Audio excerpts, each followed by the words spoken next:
L 제과하면 뭐 배우 원미경 씨, 최시라 씨, 이미연 씨, 오연수 씨 이분들의 그 공통 좀 아시겠죠? 예쁘신가? 갓땡 초콜릿 모델 아닙니까? 예. 초콜릿 모델입니다. 예, 이 주인공들이에요. 저 이미연 씨가 했던 거죠. 옷 하나 붙잡고 막 아세요? 알아요. 안다고요? 네. 왜냐면 우리 응팔이 드라마에 나오잖아요. 응팔 드라마에서 봐서.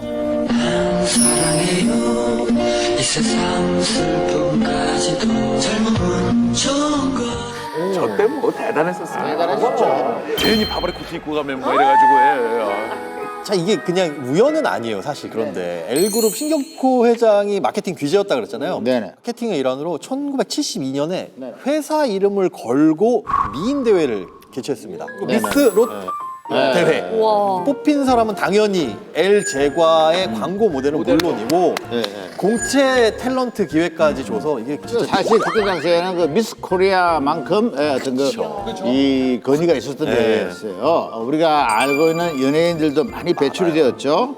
안녕하세요. 제3회 미스로 출전했던 지혜입니다. 지금은 작사가로서 또 가수로서 또 시인으로서 활동하고 있고요. 그때는 이런 컴피티션 같은 그런 프로가 없었잖아요. 1등한테 주는 상금도 되게 컸었고요. 나름 컸었고 그러니까 뭐 장안의 뭐 화제였죠. 근데 제가 이제 그때 고등학생 신분이었고 저희 학교에서 저를 이제 못 나가게 이제 그 허락을 안 해줬어요. 제가 이제 그 대회를 기권을 했죠. 어머. 얼마 너무 아까워. 제3회 미스 롯 예선전 1등이네요. 요즘하고 시대가 다르잖아요. 네. 학교 측의 반대가 심했더랬어요. 네. 참 아쉬울 것 같습니다. 대회에 같이 나오셨던 분들도 정말 쟁쟁한 분들이었다고 합니다. 네네. 뭐 잘 아시는 원미경 씨, 차화연 씨, 이미숙 씨, 최명길 씨까지. 최명길 씨. 저때 이제 본선 1등이 원미경 씨라는 거거든요. 뭐 항상 그래요. 이제 장난 삼아서 나 해봤는데 됐어. 미용실 원장님이 추천하고. 맞아. 준비는 안 했는데. 근데 어쨌든 2,700대 1의 경쟁률을 뚫고 1등. 그럼 상금 받죠? 대박. TBC 공채 탤런트 뽑히고 이제 승승장구했는데 80년대 중반 드라마 보면은 원미경 씨가 주연한 게 굉장히 많아요. 많죠. 그리고 최고의 광고 스타고 광고료가 1억을 돌파한 최초의 연예인이 원미경 씨라고 합니다. 당시 대회에서 인기상을 수상하면서 데뷔한 분이 바로 이미숙 씨입니다. 이미숙 씨가요? 예. 그래서 나중에 밝히기를 본인이 당연히 1위가 될 줄 알았어요. 네. 근데 원미경 씨를 보는 순간 기가 눌려가지고 야, 그때부터 원미경 씨를 평생의 라이벌로 생각해왔던 그런 고백을 한 적이 있습니다. 그러면 제 1회 미스 롯땡 1등은 누구였나요? 이게 유명하신 분이고 네네. 승희 씨를 모를 거예요. 네. 그래요? 근데 이름은 많은 분들이 아는 제 1회 미스 롯 우승자는 서미경 씨. 들어본 적 없죠? 없어요, 저. 예. 들어본 적. 저 서미경 씨 사진이거든요. 네네, 아주 그저 서구적인 미모였죠. 맞아요. 살짝 닝닝 씨 느낌이 조금 나요. 닝닝 제가 씨요? 생각했을 때는. 네. 에스파 네, 닝닝. 에스파 닝닝. 아, 그럼 그러네. 저 사진 네. 보니까. 비슷하네. 예, 좀 비슷하다. 비슷해. 저때 선발될 때 나이가 14살이라는 거예요. 네, 굉장히 어릴 때잖아요. 초등학교 때 이미 이제 영화에 출연한 아역 배우 출신이고 예명은 서승희. 요 예명으로 똑같은 이름이에요. 갑자기. 저때 이제 14살이니까 중학교에 이제 다니고 있었는데 근데 그 학교가 이제 이 정문부터 건물까지 언덕이 쫙 있었다는 거예요. 서미경 씨 걸어 올라가면 빛이 날 정도로. 그때 그 서미경 씨 같은 경우에 미스 땡땡에 선발되고 난 다음에 스타들이 올랐어요. 남학생들의 우상이었어요. 근데 저 1981년 대하 드라마를 출연으로 돌연 연예계를 은퇴하고 유학을 가게 됐었나 무슨 일입니까? 70년대에 아역으로 출발해서 미스 롯 대상을 받으면서 더 이 시너지가 커졌고 더 유명해졌죠. 서미경 씨의 당시에 활동했던 뭐 백분쇼 같은 데 출연해서 노래하는 이런 장면들을 보면 세련미가 요즘 젊은 스타들과 전혀 손색이 없습니다. 드라마나 영화에도 계속 꾸준히 활동을 했습니다. 81년까지. 근데 81년 돌연 고별 방송을 합니다. 이제 유학을 떠나겠다. 그때까지만 해도 왜 갑자기 유학을 가는지 몰랐습니다. 물론 소문은 정말 탄탄한 스폰서가 있다, 막강한 후원자가 있다라는 소문은 났는데요. 그게 2년 뒤에 83년에 롯데그룹 신격호 회장의 딸을 낳으면서 이제 이게 알려지게 됩니다. 딸을 낳은 시점이 83년에 서미경 씨가 24살, 신격호 회장은 62세였습니다. 나이차가 뭐 거의 38살 정도 차이가 나죠. 대한민국 최고의 대기업 총수와 또 가장 잘 나가는 배우와의 사이에 아이가 낳았다. 이건 뭐 그래서 엄청난 센세이셔널을 당시에 일으켰죠. 그렇죠. 맞습니다. 저때 그 사실 제가 생각하기에 지금껏 뭐 연예계 소식을 뒤흔들었던 소식들 중에서 순위에 꼽으라면 한 5가락 정도 손가락이 들어가는. 그렇죠. 네. 사실 뭐 서미경 씨의 활동 중단 소식은 정말 저희 세대들한테 정말 충격이었어요. 제 고등학교 3학년 때 그 활동 중단을 선언해서 애들이 야 공부를 포기해야 되는 거 아니야? 우리도 같이 일본 가야 되는 거 아니야? 뭐 이런 이야기할 정도였고 그 나중에 애를 낳았다 이야기는 제가 군대 생활할 때인데 군인들이 난리가 났어요. 그럼 당연히 볼 수밖에 없죠. 예. 그 정도로 진짜 이 저희 세대들한테는 정말 엄청난 충격이었어요. 아, 그럼요. 왜냐면 저 때는 지금처럼 이렇게 뭐 SNS도 없고 그러니까 뭐 이렇게 기사가 빨리 나오고 그럴 때도 아니잖아요. 아는 사람은 알고 다 그냥 소문으로만 있었는데 공식적으로 드러난 게 88년. 그러니까 그 전까지는 그 아이의 호적이 서미경 씨 여동생 앞으로 올라가 있었는데 그러니까 이제 서미경 씨가 좀 친자 확인 소송을 했고 딸 이름이 신유미 씨거든요. 그 신유미 씨가 신격호 회장 호적에 이제 올라가게 된 거죠. 88년에. 당시 신격호 회장은 장녀 신영자 씨를 낳은 부인과 아까 말씀드린 대로 사비를 했던 것이고요. 일본 부인과 사이에 신동주, 신동빈 아들 2명을 낳았던 상황이었기 때문에 서미경 씨와의 관계는 사실상 사실혼의 관계죠. 그렇죠. 어쨌든 서미경 씨는 신격호 회장의 둘째 아들인 신동빈 회장보다도 나이가 어려요. 아, 그래요? 예, 그래서 일각에서는 신동빈 회장이 서미경 씨를 아버지의 여자친구로 이야기를 한다. 그래서 존재를 인정했대요. 그래서 두 사람은 좀 일종의 쿨한 관계? 뭐 이런 식으로 지금 알려져 있어요. 것 같아요. 제일 정리 쿨 관계예요. 사실 그 신격호 회장이 별세하시면서 서미경 씨와 딸에게 과연 얼마나 챙겨줬을까? 그 중요하죠. 궁금하십니까? 중요하죠. 서미경 씨 같은 경우 공식 활동 자제하고 주로 일본에 머무르고 있는데 신격호 회장이 별세하던 2020년 기준으로 해서 서미경 씨 모녀가 일본 롯데홀딩스 지분의 약 6.8%를 보여줍니다. 6.8. 이게 당시 기준의 평가액이 7천억 대였거든요. 모노일가가 근데 지분으로서는 가장 많은 걸 소유하고 있고 모녀 소유의 부동산까지 합치면 재산이 1조 원 정도가 될 것이다. 이런 기사가 나왔습니다. 저 롯데홀딩스 일본 저 지분 서미경 씨 지분 몫이 이제 누구한테 가느냐 이게 이제 관심이 됐던 이슈가 됐던 그 시기에 지분에 대해서도 말이 많았던 게 신 회장이 지분을 넘겼을 거 아니에요 서미경 씨한테. 그 과정에서 증여세를 안 냈다는 사실이 나왔어요. 그게 2,100억. 저 가치가 1조인데 절반은 나와야 그렇죠. 되는데 그래서 저게 이제 증여세가 이제 부당하다 이렇게 해서 과세 당국한테 좀 관련된 소송까지 좀 냈다고 하고요. 근데 어쨌든 중요한 거는 사실혼 관계도 난 딸이거든요. 어쨌든 본인 호적 올라갔지만 저 부녀한테 신격호 회장이 굉장히 좀 각별했던 거죠. 신격호 회장은 생전 잘생겼지, 돈 많았죠, 장수했죠, 모든 걸 다 가졌어요. 재벌의 부러움을 샀는데 말년이 뭐 그렇게 행복하지 않았다 이런 얘기가 있거든요. 가족 간의 그 분쟁 끊이질 않았어요. 맞아요. 분쟁이 말년부터 시작되는 게 아니에요. 일단 범로가에서 벌어졌었던 형제의 난은 워낙 유명하지 않겠습니까? 네, 가계도부터 이렇게 쭉 한번 살펴보시면은 굉장히 복잡합니다. 일단 여기 보시면 신춘호 여기 농땡 회장, 그 다음에 저기 또 피사가 저 푸땡밀 저기 그 신준호 회장 다 한 집안 사람이거든요. 근데 그 신격호 회장이 사업을 커 나갈 때 보면은 분쟁이 계속 있습니다. 분쟁이. 이게 신 회장이 한국하고 일본 양국 오가면서 이제 경영을 했는데 1967년에 한국에서 드디어 L제과 설립했다고 아까 말씀드렸죠. 실질적인 경영을 둘째 동생 신철호 사장한테 맡겼습니다. 근데 이게 이 믿었던 동생이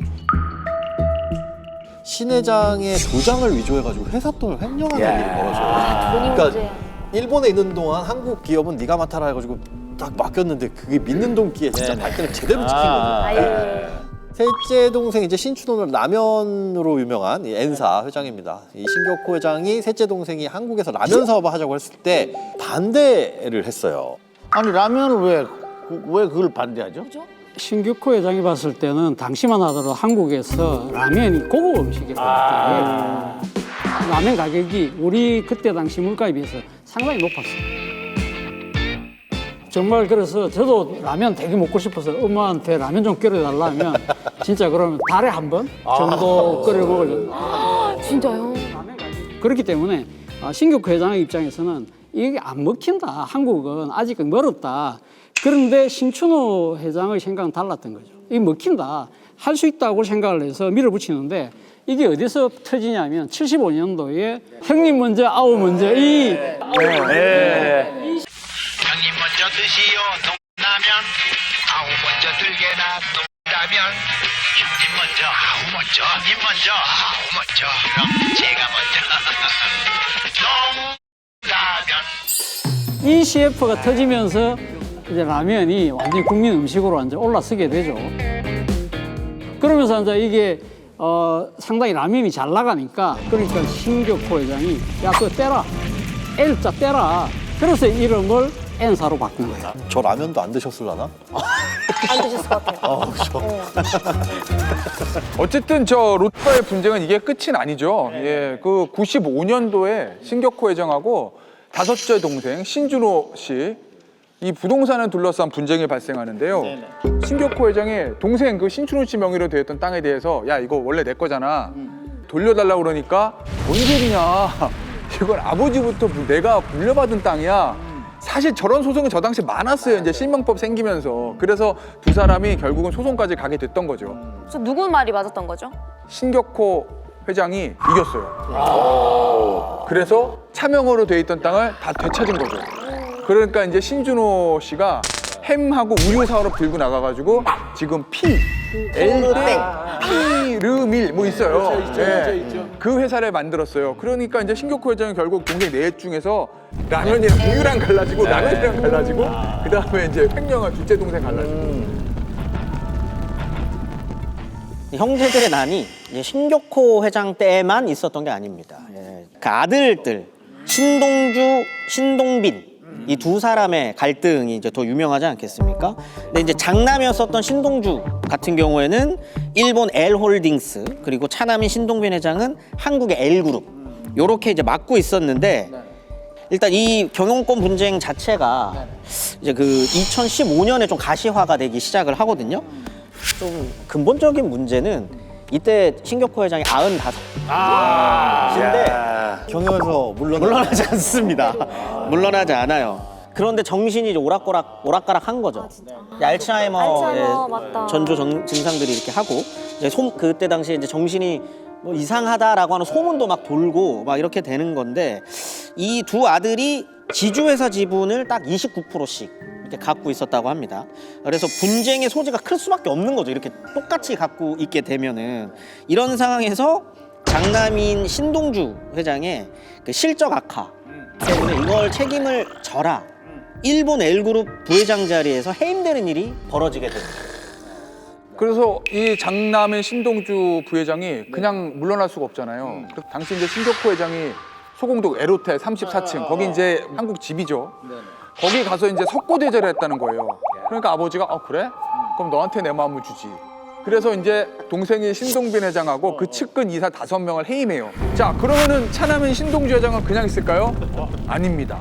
아버지가 나를 해임한 거는 무효다, 그 결정이. 상법상 이사회 거치지 않았기 때문에 효력이 없어. 본인이 이제 정식 이사를 다시 열어서 아버지인 신격호 총괄회장을 해임해버려요. 엄청난 충격이었습니다, 이거 진짜. 근데 아들이 회사 창업주인 아빠를 자르는 게 말이 돼요? 아유, 권력 앞에 아빠, 자식이 어디 있습니까? 예. 근데 저게 누구 말이 맞는 거지? 각자 유리한 얘기를 할 수 있으니까. 그런데 이제 결정타가 뭐가 있냐면 신정숙 씨라고 신격호 회장의 여동생이에요. 뭐라 그러냐? 오빠는 지금 정상적인 의사결정을 하기 힘든 정신 상태다. 그러니까 성년 후견인을 지정해달라. 그러니까 예전 표현을 하면 금치산자다 이 얘기거든요. 그러니까 이제 신격호 회장 침해설이 사실이다라고 인정을 해버린 거잖아요. 간단하게 결론만 말하면 차남인 신동빈 회장이 한국 L그룹을 맡게 된 거고 장남인 신동주 부회장은 일본으로 건너가서 L홀딩스 부회장을 맡게 된 거죠. 백화점과 호텔, 놀이동산, 잠실 초고층 빌딩이라는 화려한 삶을 뒤로하고 고향에 품에서 안식을 맞이한 신격호 회장. 제가 고향이 울산이잖아요. 그러니까 신 회장이 마을 사람들을 위해서 1년에 한 번씩 크게 잔치를 했었어요. 예? 근데 그날 오라 그러는 거예요. 미니멈 1,000만 엔인데 그러면? 예? 녹화 겹쳐가지고. 못 갔어요?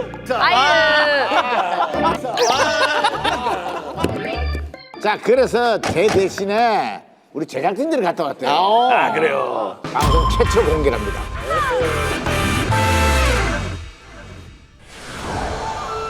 오, 좋다. 경치가.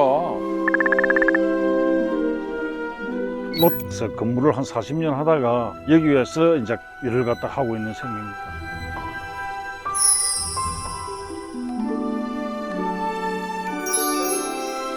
지은 지는 1971년도, 그리고 요 신강 건물은 그 1993년도에 신축을 했습니다. 맹 회장님께서 주로 상주하시는 곳이 본관 건물입니다.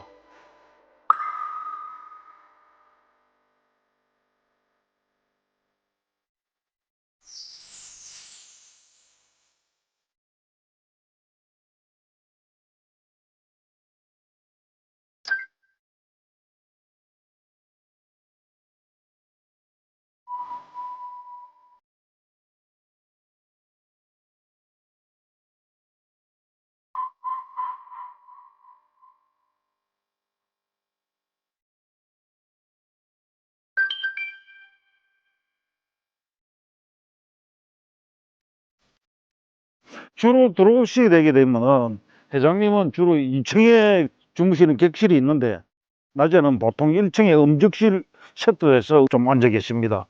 여기 같이 잤어야 돼. 같이 술 먹고. 매년 오셔갖고 여기 마을에 잔치를 했습니다. 회원들이 1,800명 정도 되는데 1,000명 가까이가 넘게 여기서 옵니다. 저쪽 공원 쪽에다가 식사를 할 수 있도록 뷔페를 차려갖고 가수들도 초빙해갖고 즐길 수 있는 장소를 매년 여기서 그 회장님께서 사비로 틀어갖고 만들었습니다.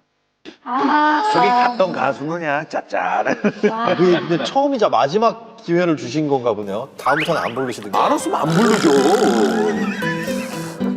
기회는 올 때 잡아야 돼. 아, 그럼요. 그건 당연하죠. 아니 근데 지금 아까 우리가 봤습니다만 네. 그 앞에 이 아주 멋진 그 풍광이 펼쳐지잖아요. 그 물이 있고 그 물이 사실은 그 마을은 비극이었죠. 뭐요? 울산에 이제 공업화가 진척이 되면서 고향 마을인 둔길이가 그게 다 수몰이 되는 거예요. 그러면 다 떠나야 되는 거예요. 아하. 90% 이상의 사람들이 떠났고 그러니까 아버지가 가실 데가 없잖아요. 그래서 바로 그 위에 아버지를 모시기 위해서 별장을 지은 거죠. 그래서 신 회장 입장에서는 자기 고향이 사라졌지만 어느 날을 딱 특정을 해서 이날 그러면 다 와라. 그래서 이제 이 인근 마을의 축제가 된 거예요. 아, 그런 식으로. 그러면 과연 L은 한국 기업이냐? 일본 기업이냐? 이게 상식 화두였어요. 맞습니다. 이게 사실 그때는 되게 민감했었고 당시에 신격호 회장하고 신동주 이 아들 장남하고 전화 통화하는데 일본어로 한 게 이제 언론에 노출됐거든요. 그걸 보고 이제 사람들이 감정이 야 L그룹이 이거 창업주라고 하는 사람하고 그 아들하고 사적인 대화를 하는데도 일본어로 해? 그럼 일본 사람들이 경영하는 기업 아니야? 라는 그런 감정이 들었는데 사실 법인의 어떤 그 국적을 나눈다라는 거 이런 거 자체가 의미는 없고요. 그게 조금 안타까운 거는 그 반일 감정의 그 화를 엘사에 푸는 경우들도 있어요. 이게 불매, 엘사 불매 운동이라거나 일본에서도 엘사는 한국 기업이다라는 이미지 때문에 욕을 먹기도 합니다. 양쪽에서 다 치이는 거네. 근데 그게 딱 제일 한국인들에 대한 시선 문제랑 연결이 되는 거라고 생각해요. 지금 한국 사회 인식도 이제 조금 변화되어야 될 때라고 생각을 좀 하거든요. 이게 우리는 그들을 어떻게 생각하고 있는지, 받아들일 준비는 되어 있는지, 신격호와 그 이제 후손들의 인생들을 좀 살펴보면서 그 문제를 좀 같이 고민해야 될 시점이라는 것, 그걸 좀 기억할 필요가 있겠습니다.